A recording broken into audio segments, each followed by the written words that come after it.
Песни наши тихие и полны добра. О любви и мире говорит Умра.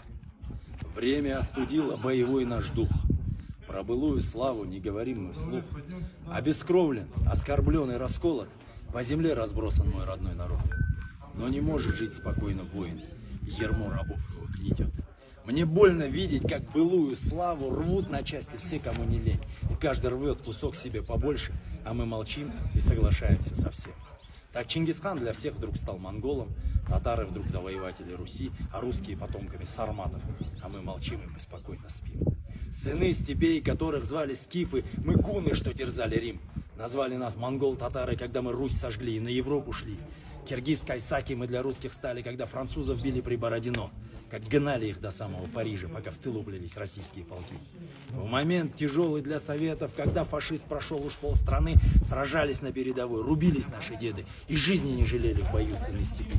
Враг был разбит, в стране настал покой, и стали позабыты герои той войны. Их всех не вспомнить, ведь были миллионы, таких как генерал Рахимов и Бауржан Мамашалла.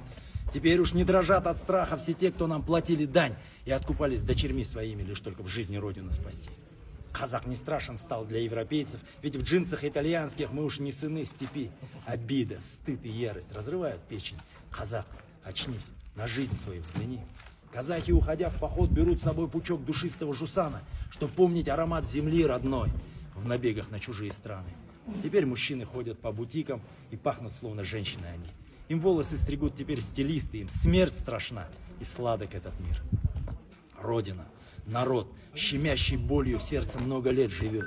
Живет, растет и не дает покоя, переживая лежа, сидя, стоя. И мысли льются по листу, а строки превращаются в стрелу.